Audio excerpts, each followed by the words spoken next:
Antasari. Kali ini kita akan membahas mengenai Pangeran Antasari. Pangeran Antasari lahir di Kayutangi, Kesultanan Banjar 1797. Ia adalah Sultan Banjar. Pangeran Antasari merupakan cucu Pangeran Amir.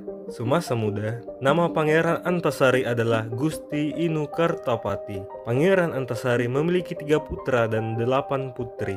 Pangeran Antasari tidak hanya dianggap sebagai pemimpin suku Banjar, dia juga merupakan pemimpin suku Ngaju, Maayan, Siang, Sihong, Kutai, Pasir, Murung, Bakumpai, dan beberapa suku lainnya yang berdiam di kawasan dan pedalaman atau sepanjang Sungai Barito, baik yang beragama Islam maupun keharingan. Setelah Sultan Hidayatullah ditipu Belanda dengan terlebih dahulu menyandera Ratu Siti, ibunda Pangeran Hidayatullah, dan kemudian diasingkan ke Cianjur, maka perjuangan rakyat Banjar dilanjutkan pula oleh Pangeran Antasari. Sebagai salah satu pemimpin rakyat yang penuh dedikasi maupun sebagai sepupu dari pewaris Kesultanan Banjar untuk mengokohkan kedudukannya sebagai pemimpin perjuangan melawan penjajah di wilayah Banjar bagian utara, yaitu Muara Teweh dan sekitarnya, maka pada tanggal 14 Maret 1862 bertepatan dengan 13 Ramadan 1278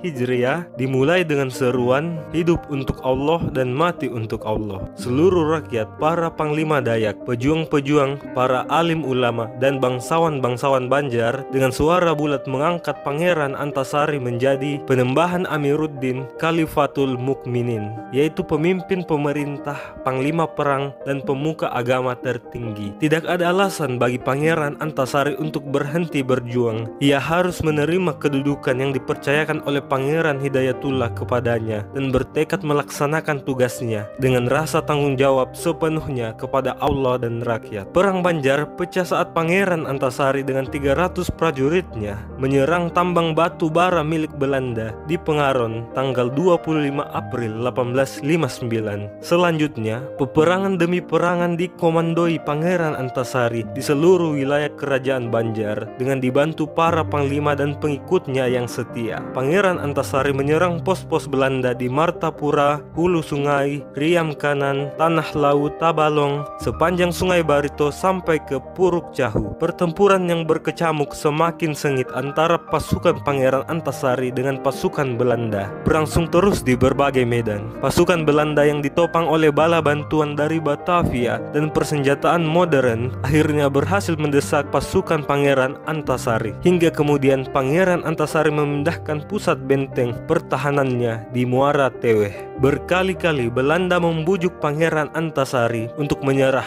namun dia tetap pada pendiriannya. Ini tergambar pada suratnya yang ditunjukkan untuk Letnan Kolonel Gustav Verspich di Banjarmasin tanggal 20 Juli 1861 yang berisi, "Dengan tegas kami terangkan kepada Tuan, kami tidak setuju dengan usul minta ampun dan kami berjuang terus menuntut hak pusaka kemerdekaan." Dalam peperangan, Belanda pernah menawarkan hadiah kepada siapapun yang mampu menangkap dan membunuh Pangeran Antasari dengan imbalan 10.000 gulden. Namun sampai perang selesai, tidak seorang pun yang menerima tawaran ini. Orang-orang yang tidak mendapat pengampunan dari pemerintah kolonial Belanda adalah Pangeran Antasari dengan anak-anaknya, Demang Lehman, Amin Ullah, Suripati dengan anak-anaknya, Kiai Jaya Lalana, dan Gusti Kasan dengan anak-anaknya. Setelah berjuang di tengah-tengah rakyat, Pangeran Antasari kemudian wafat di tengah-tengah pasukannya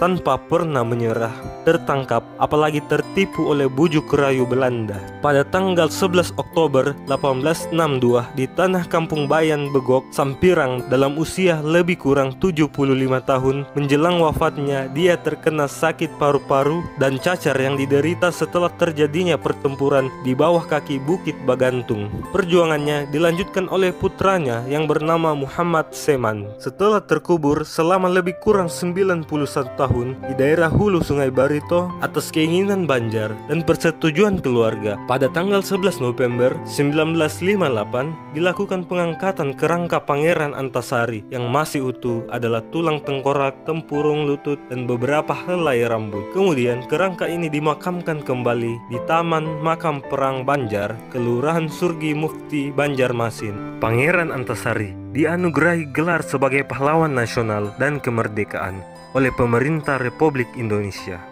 pada tanggal 27 Maret 1968. Nama Pangeran Antasari diabadikan pada Korem 101 Antasari dan julukan untuk Kalimantan Selatan yaitu Bumi Antasari. Kemudian untuk lebih mengenalkan Pangeran Antasari kepada masyarakat nasional, pemerintah melalui Bank Indonesia telah mencetak dan mengabadikan nama dan gambaran Pangeran Antasari dalam uang kertas nominal 2.000. Sekian dan terima kasih.